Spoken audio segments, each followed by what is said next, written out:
सागरेश्वर ही आपल्या अख्ख्या भारतातली सगळ्यात पहिली मॅनमेड वाईल्ड लाईफ सेंच्युरी आहे. आमचं नशिबात जोरावर आहे. आम्हाला आल्याच हरणं दिसली. स्टार्टिंग मला कृष्णा नदी दिसते, ती सरळ कराडवरून आली आणि खाली कर्नाटकात जाऊन मिळते बघा. नमस्कार मित्रांनो, आपण आजच्या व्हिडिओमध्ये निघालोय सागरेश्वरला आपल्या मित्रांबरोबर. महाराष्ट्रातील देशातील पहिलं मानवनिर्मित अभयारण्य आहे. इथं पूर्ण असं ओसाड माळ होतं. म्हणजे इथं धोमो मोहिते यांनी की इथं वृक्षारोपण करायला ठरवलं.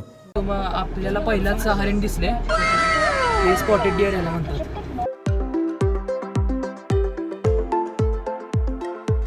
इथं तुम्हाला टू व्हीलर अलाउड नाही आहे, कारण बिबट्या पण वगैरे आहे तिथं. तर आपण फायनली आलोय वरती झेड पॉईंटला. हे बघा किर्लोस्कर पॉईंट पण तुम्हाला दिसतंय, ते हिरव्या बोर्डमध्ये नाव आहे किर्लोस्कर पॉईंट. सगळा तुम्हाला दिसतोय तो झेड पॉईंट आहे. आता ही तुम्हाला दिसते ही गाडी आणि 70 रुपये प्रत्येकी तिकीट आहे. तो ताकारीचा पूल आहे समोर. तुम्हाला हा रोड जो दिसतोय तो सरळ कराडला जातो. आणि सगळ्यात भारी तुम्ही इथे यायचं म्हटलं तर मान्सून पावसाळ्यात बघा, हे तुम्हाला दिसतंय ते सागरेश्वर मंदिर आहे. तो तुम्हाला समोर दिसतोय तो कुंडल वीरभद्राचा डोंगर आहे. मागचा ब्लॉग बघा, मागच्या ब्लॉगमध्ये सगळं कळेल तुम्हाला. कुंडल डोंगराचा ब्लॉग केलाय मागचा तो. त्या हळू हा महागुंड पॉईंट असं म्हणतात. व्ह्यू बघा, काय झाडी काय डोंगर सगळं ओके मध्येच आहे.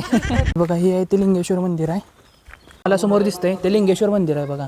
तर आपल्याला पाठीमागे दिसतोय तो छत्री पॉईंट आहे. चला तर सगळ्यात पहिलं आमचं खाऊन पिऊन झालेलं आहे. आणि मुख्य म्हणजे आम्ही कचरा वगैरे काहीच केलेला नाही. हे बघा प्लॅस्टिक पिशवी आम्ही आमच्या बॅगेत टाकली.